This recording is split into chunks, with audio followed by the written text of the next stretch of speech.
नमस्कार, knocking-news.com में आपका स्वागत है। मैं हूं गिरिजेश वशिष्ठ। पिछले दिनों एक रिपोर्ट मैंने आपको दी थी जिसमें बताया था कि किस तरह से अमेरिका में गरीबी, बेरोजगारी, महंगाई, स्वास्थ्य की स्थिति है और वहां के नागरिकों का जीवन कितना खराब है। मैंने बताया था किस तरह लोग सेहत नहीं अफोर्ड कर पाते हैं, किस तरह लोग फूड अफोर्ड नहीं कर पाते हैं, किस तरह से बच्चे अपना कॉलेज छोड़ रहे हैं, पढ़ाई बीच में छोड़ रहे हैं। उस वीडियो में कुछ नीचे टिप्पणियां आई थी कि आप गलत बोल रहे हैं, वहाँ के हालात ऐसे नहीं हैं, फला ढिमका, नफरत है आपको अमेरिका से। वो तो खैर आरोप प्रत्यारोप तो टिप्पणियों में आम बात है। तो इस तरह की टिप्पणियां आई थी और मैं आपको बताऊं, मेरा इरादा सिर्फ एक वीडियो बनाने का था, उसमें मैंने बना दिया था।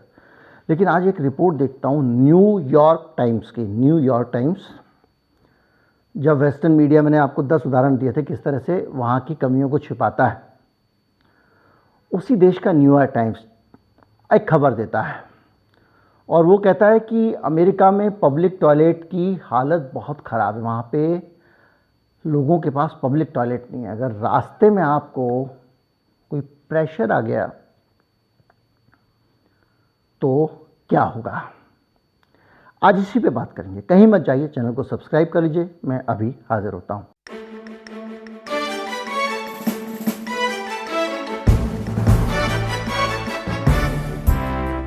संयुक्त राष्ट्र अमेरिका की ये जो रिपोर्ट है न्यूयॉर्क टाइम्स की, ये कहती है कि अगर आप 1 लाख लोगों के ऊपर,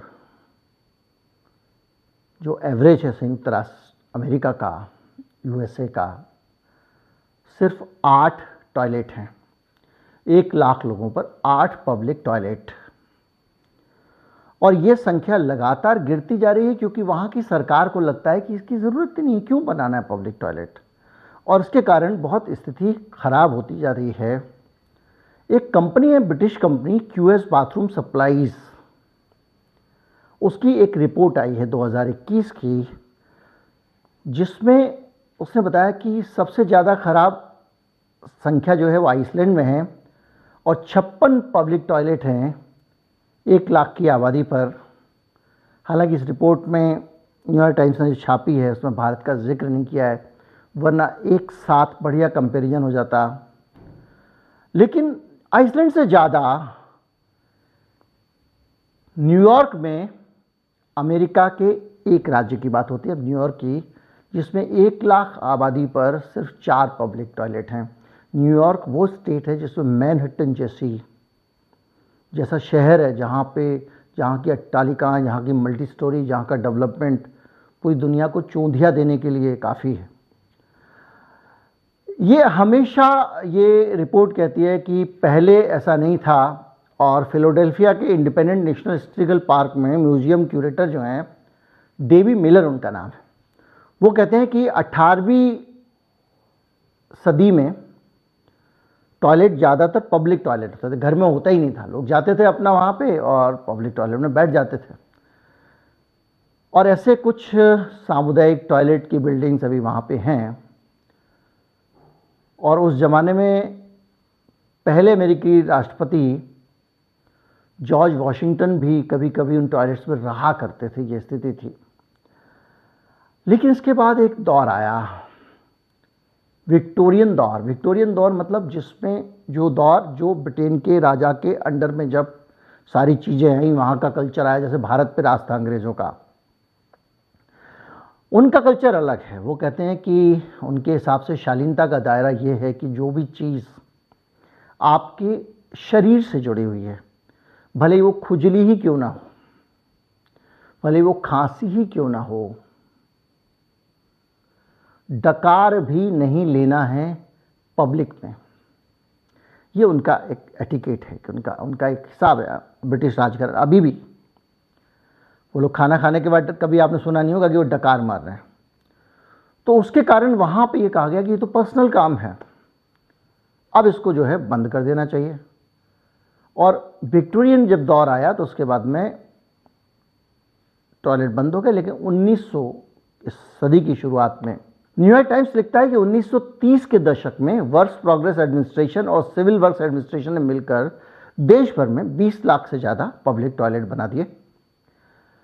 और ये वही जैसे यहाँ बनते पार्क में, सार्वजनिक स्थानों में बनाए गए ताकि लोग इसका इस्तेमाल कर सकें।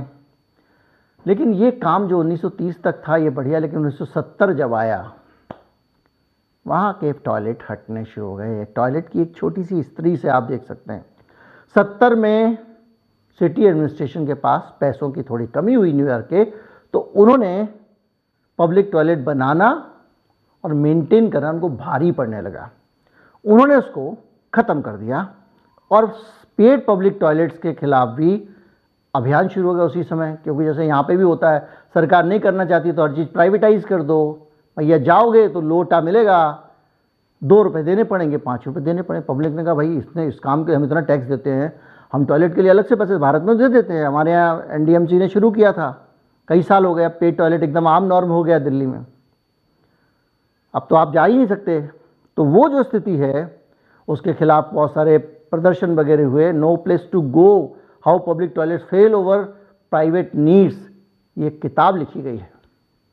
इसकी लेखिका थी लेजी लऊ। वो कहती है पब्लिक टॉयलेट्स का मेंटेनेंस बहुत मुश्किल काम हो सकता है और ऐसा करने से बड़ी मुश्किल हो जाती है, क्योंकि इन टॉयलेट्स को आप केवल ये ना समझें वहाँ पे सेक्स वर्कर्स, ड्रग एडिक्ट्स भी जाके छुपने लगते हैं और बेघर लोग जिनके पास घर नहीं है वो जाकर वहाँ पे सो जाते हैं। हम भारत में भी दृश्य देखते हैं, बड़े शहरों में तो देखते हैं।